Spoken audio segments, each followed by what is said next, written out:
अस्सलाम वालेकुम। अच्छा चलिए आप एज़ पर कमिटमेंट आज मैं आपको जो भी हमारी मीटिंग हुई थी जवाद भाई के साथ उसकी जो भी कुछ ख़ास बातें मुझे याद हैं वो मैं आपके साथ शेयर करूँगी।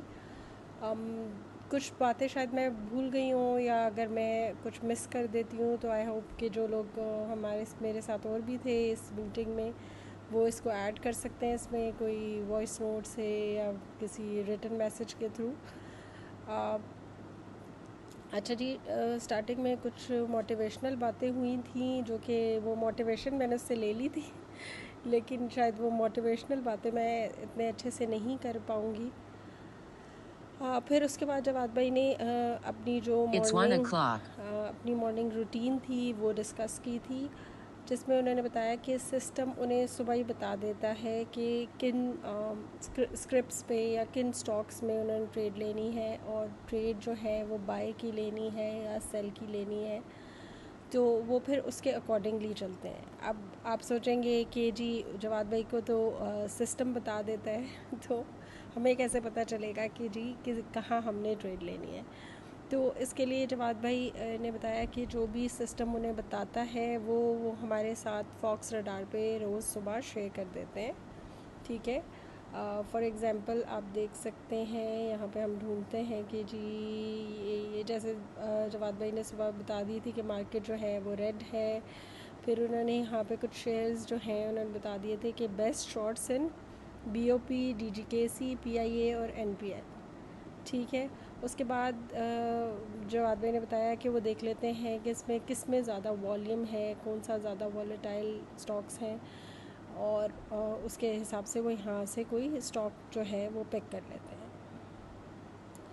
फिर उसके बाद उन्होंने बताया कि जो वो यूज़ करते हैं 5 मिनट्स का टाइम फ्रेम यूज़ करते हैं और उन्होंने बताया कि हाइकन आशी जो है वो कैंडल्स जो है वो ये वाली यूज़ करते हैं।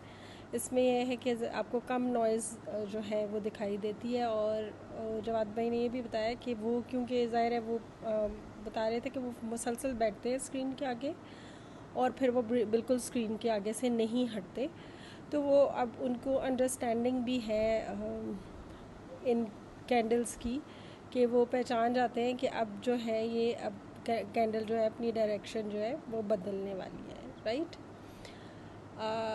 इसके अलावा उन्होंने बताया कि फिर वो अपनी अगर उन्हें सिस्टम ने बताया है शॉर्ट की कि जी फॉर एग्जांपल वो DGKC में शॉर्ट की ट्रेड ले सकते हैं, तो फिर वो शॉर्ट की ट्रेड ही फिर फोकस कर लेते हैं और उसी को फाइंड करते हैं।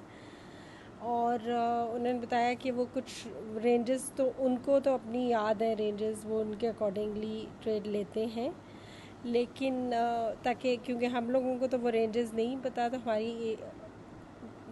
हमारे पास ये ऑप्शन है कि उन्होंने ये एक इसके लिए आप जाएंगे डिस्कॉर्ड पे, ठीक है। ये यहाँ पर आप देखें तो फॉक्स स्कैल्प की ऑप्शन आ रही है। ये यहाँ पे आपको कोई कुछ कोई वो नहीं देनी, आपने कोई कमांड नहीं देनी, कुछ नहीं, ये अलर्ट्स हैं और ये अलर्ट्स मुसलसल आते रहेंगे। जब सिस्टम को कोई अच्छी ट्रेड मिलेगी तो वो आपको यहाँ पे शेयर करेगा। लेकिन सबसे इम्पॉर्टेंट बात अगर आप इस एल्गो को यूज़ करते हुए कोई भी ट्रेड लेते हैं तो आपने सबसे पहले ये याद रखना है कि आपने दिमाग अपना यूज़ करके ट्रेड लेनी है, ठीक है। आपने मार्केट को के अगेंस्ट जाके ट्रेड नहीं लेनी, ठीक है। अगर मार्केट की डायरेक्शन ये है कि सारे स्टॉक्स ऊपर जा रहे हैं तो आपने ये नहीं देखना कि यहाँ पर आपको कोई सेल की ऑप्शन आपने पकड़ लेनी है और आप जो है, क्योंकि ये तो अपने लेवल के अकॉर्डिंगली आपको बता रहा है। आपने अगर मार्केट सेल की नीचे जा रही है तो आपने सेल की ट्रेड्स लेनी है, अगर मार्केट ऊपर जा रही है तो आपने बाय की ट्रेड्स लेनी है। इसका पहला रूल ये है, ठीक है। फिर आपने देखना है कि यहाँ पे जो रेंज है वो आपको अच्छी मिले, यानी जितनी बड़ी रेंज हो उसके लिए आपने जाना है, वरना आप देखेंगे तो यहाँ पे आपकी प्राइस की एक ट्रेड की प्राइस की आपको इतनी ऑप्शन ही नहीं, मतलब इतनी ज़्यादा डिफरेंस ही नहीं होगा, यानी इतने रुपयों का डिफरेंस नहीं होगा कि आप उसमें जो है वो उसमें रिस्क भी आपका बढ़ जाएगा। लाइक अगर आपको सिर्फ 50 पैसा का डिफरेंस आ रहा है, आप एक ट्रेड लेते हैं, उसमें आप ब्रोकर को भी पे कर रहे हैं, फिर उसके बाद आपका ज़रा भी आपकी ट्रेड ऊपर नीचे हो जाती है तो फिर आप हो सकता है लॉस में निकल रहे हो। अदरवाइज़ तो आप, अगर आपके पास बड़ी रेंज है, फॉर एग्जांपल 4-5 रुपए का डिफरेंस है, उसमें अगर थोड़ा बहुत आप अपना डिसीजन लेने में या किसी वजह से थोड़ा आगे पीछे भी हो जाते हैं तो भी आप प्रॉफिट में ही निकल रहे होंगे बीच में। तो आपने ढूंढनी है यहाँ से वो वाला स्टॉक जिसका वॉल्यूम अच्छा हो, जिसकी रेंज बड़ी हो। ठीक है, अब ये जो है ये इंटरेस्ट हाई से आपको पता चल जाएगा कि इसका वॉल्यूम बड़ा है। ठीक है, रेंज से आपको पता चलेगा कि उसमें कितनी रेंज है, और रेंज का आपको यहाँ से भी पता चल जाएगा। ठीक है, अच्छा अब ये है कि एक जवाद भाई ने एक और बात कही थी कि जब भी आप शॉर्ट की ट्रेड ले रहे हैं, और वो हमेशा ये बात कहते हैं, तो आप कोशिश करें कि आप 100 से कम वाला स्टॉक लें। और मैंने तो खैर इसको एक्सपीरियंस किया है, क्योंकि मैंने जवाद भाई से ही सीखा था। तो स्टार्टिंग में मैं जो है 100 से कम वाली ही स्टॉक्स में जो है वो शॉर्ट करती थी। फिर मैंने बीच में बहुत बड़े बड़े स्टॉक्स में भी शॉर्ट किया और कई दफ़ा बहुत सक्सेसफुल भी हुई। लेकिन ऐसा भी हुआ समटाइम्स मेरे साथ कि जब वो कभी मेरी सक्सेसफुल ट्रेड नहीं हुई तो वो मेरा बहुत ही, मतलब उसमें जो है वो फिर मुझे लॉस ज़्यादा हुआ, ब्रोकर ने भी ज़्यादा लिए। तो इसलिए बेहतर है कि आप मेरा भी एक्सपीरियंस यही कहता है कि 100 से कम वाले में ही शॉर्ट करने की कोशिश करें।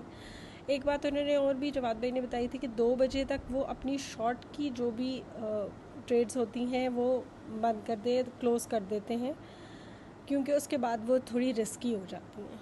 अब ये उनका मार्केट के सारे एक्सपीरियंसेस हैं जो कि वो ज़ाहिर है हमारे साथ शेयर कर रहे हैं। अब मैं आपको फॉर एग्ज़ाम्पल ये एक ट्रेड है, ठीक है, ये NML की ट्रेड है। इस वक्त ये जहाँ पे आपको ये डॉट नज़र आ रहा है, इस वक्त ये करंट प्राइस है स्टॉक की। ठीक है, ये मार्केट सेल, यानी ये वो रेंज है जहाँ से आपको इसको सेल करना चाहिए। ठीक है, और ये वो रेंज है जहाँ पर आपने अपनी ट्रेड क्लोज़ कर लेनी है। लेकिन आप मतलब मेरे ख्याल में हम थोड़ा सा इससे पहले ही यूजुअली एग्ज़िट कर देते हैं। और जो ये मार्केट सेल है, ठीक है, अभी आप देख रहे हैं कि यहाँ पर आपको नज़र आ रहा होगा कि आपका जो स्टॉक है इस वक्त इस लेवल पे है।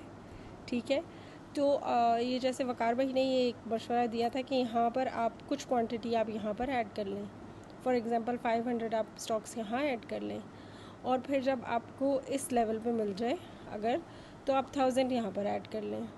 तो इस तरह जब आप 2-3 दफ़ा में इसको ऐड करेंगे तो आपको ज़्यादा बेहतर फ़ायदा हो जाएगा। ठीक है, ये बीच के लेवल्स में आपने इसको नहीं लेना। ठीक है, अब आप देखें कि अगर आप यहाँ से 155 से लेके 148 तक आपको काफ़ी सारा डिफरेंस जो है वो मिल रहा है। ठीक है, तो आप ये वाली ट्रेड जो है वो ले सकते हैं। लेकिन अगर जैसे कि मार्केट जो है वो उसका ट्रेंड नीचे का है तो आप ये वाली ट्रेड लेंगे, अदरवाइज़ आप सेल की ट्रेड नहीं लेंगे। अगर मार्केट ऊपर जा रही है तो फिर आपने बाय की ट्रेड लेनी है। ठीक है, फिर आपने सेल की वाली ट्रेड को इग्नोर कर देना। और अगर कुछ, अब मुझे ये मोटी मोटी जो चीज़ें याद थी वो मैंने आपके साथ शेयर कर दी हैं। कुछ ऐड करना हो तो जवाद भाई भी कर सकते हैं, या और भी जो लोग इसमें थे हमारे साथ इस मीटिंग में वो ऐड कर सकते हैं। Thank you so much. I hope कि ये आपके लिए कुछ फ़ायदा मंद रहेगा। थैंक यू, अल्लाह हाफ़िज़।